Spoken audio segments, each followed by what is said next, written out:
Salam sejahtera Malaysia, denyut nadi suara rakyat bergema di channel ini. Jangan lupa tekan butang subscribe, like dan share. Malaysia kita punya, cintai Malaysiaku, kita jaga kita.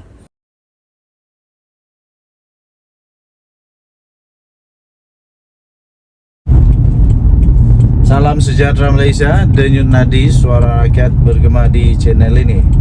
Terbaru, berita ini baru saja diterima, baru saja saya terima.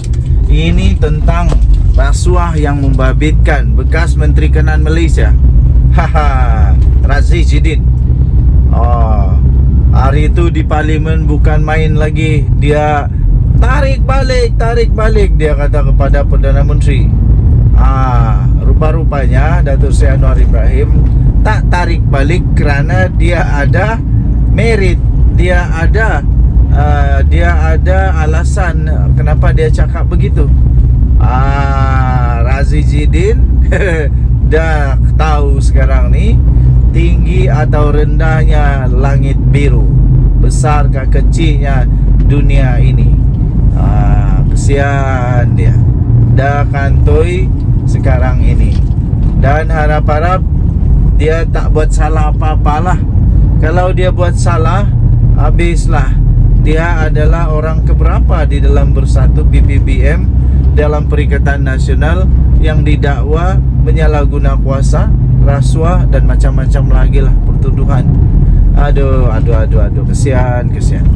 Penjelasan SPRM, bukti siasatan berkaitan Razzie Jidin bukan rekaan. 27 September 2023 daripada Sahabuddin Hussein, sahabuddin.com.net. SPRM akhirnya tampil menjelaskan bahawa siasatan pihaknya ke atas projek percetakan buku bernilai 80 juta ringgit Malaysia yang dikaitkan dengan bekas Menteri Pendidikan Razzie Jidin sebenarnya telah bermula sejak kira-kira sebulan lalu, iaitu pada Ogos lagi. Serentak dengan itu, Ketua Pesuruhjaya SPRM Azam Baki menafikan siasatan kes tersebut berikutan adanya arahan daripada pihak atasan dalam kerajaan. Beliau turut menafikan siasatan dijalankan disebabkan pertelingkahan antara Razzie Jidin dengan Perdana Menteri Anwar Ibrahim di Parlimen pada 19 September yang lalu. Kata beliau, kita telah mulakan siasatan itu membabitkan kes ini kira-kira sebulan sebelum ini. Jadi berlaku sebelum Razzie Jidin tunjuk hebat dia di Parlimen. Akhirnya koyak, terjerit-jerit macam budak kecil pula. Laporan yang dibuat oleh sekumpulan individu yang baru-baru ini hanya maklumat tambahan yang boleh diambil kira SPRM, katanya sebagaimana dipetik daripada sebuah portal. Setakat ini 5 saksi telah diambil keterangan oleh SPRM bagi membantu siasatan berhubung projek percetakan buku itu. Semua keterangan saksi telah diambil keterangan oleh SPRM. Semua keterangan saksi itu diambil selepas 2 individu termasuk bekas setiausaha politik Razzie Jidin yang ditahan oleh SPRM pada 22 September yang lalu. Selain Razzie sendiri dijangka akan dipanggil oleh SPRM dalam masa terdekat ini untuk membantu siasatan. Beliau dalam satu sidang medianya juga menyebut siasatan berkaitan dengan kes tersebut adalah berikutan kejadian itu di Parlimen pada 19 September yang lalu.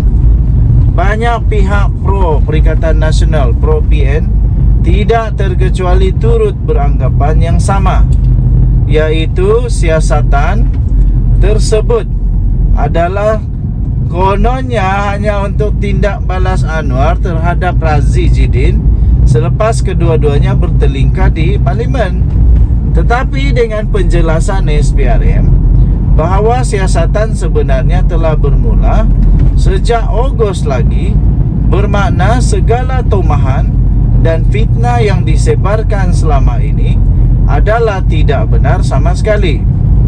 Kalau ikut logik pun, memang tohmah dan fitnah yang cuba mengaitkan siasatan SPRM itu sebagai misi balas dendam atas insiden di Parlimen, sesuatu yang tidak masuk akal langsung untuk difikirkan. Ini kerana penahanan bekas setiausaha politik Razi Jidin itu bersama seorang lagi ahli perniagaan dilakukan SPRM pada 22 September. Manakala insiden pertelingkahan Razi Jidin dengan Anwar berlaku 3 hari sebelum itu, iaitu pada 19 September. Di mana logiknya? Aduh, mana logiknya? Dalam tempoh hanya 3 hari saja boleh dicipta atau direka sesuatu kes terhadap Razi Jidin. Aduh, sudah tentu sebab utamanya ialah kes itu memang sudah ada dan sedang dalam siasatan SPRM. Cuma penahanan bekas pegawainya yang berlaku 3 hari yang berlaku 3 hari selepas pertelingkahan di Parlimen itu adalah suatu kebetulan semata-mata. Jika tidak berlaku pertelingkahan di Parlimen pun pada 19 September itu dan memandangkan siasatan telah dimulakan sejak Ogos lagi, penahanan 2 individu berkenaan iaitu pada 22 September barangkali tetap akan berlaku juga. Tetapi amat mustahil untuk mewujudkan suatu kes semata-mata kerana berlaku insiden di Parlimen pada 19 September dan kemudian melakukan penahanan pada 22 September. Apapun, jika tiada rasuah, tiada salah guna kuasa dan tiada penyelewengan berlaku, jangankan sebagai menantu ulama besar, orang kecil di tepi jalan pun tak perlu berasa ada waktu sedikit rasa cemas atau takut untuk menghadapinya. Lawanlah dengan bukti dan fakta, baik ketika dalam proses siasatan atau ketika di mahkamah nanti. Anak ulama, menantu ulama, bahkan ulama sendiri pun tidak otomatik terlindung daripada melakukan dosa, maksiat serta kesalahan. Ini amat-amat betul. Tak kiralah engkau siapa, kalau engkau tetap sakau juga. Kita manusia, bukan malaikat. Okey, tuan-tuan dan puan yang dihormati sekalian, Sabuddin Husin kata anak ulama kah, menantu ulama kah, bahkan ulama itu sendiri pun kalau tidak sendiri pun tidak otomatik terlindung daripada melakukan dosa, maksiat atau kesalahan. Okey, untuk dapatkan berita ataupun artikel ini, anda boleh layar masuk ke dalam sabuddin.com.net. sabuddin.com.net, kita dah sampai destinasi.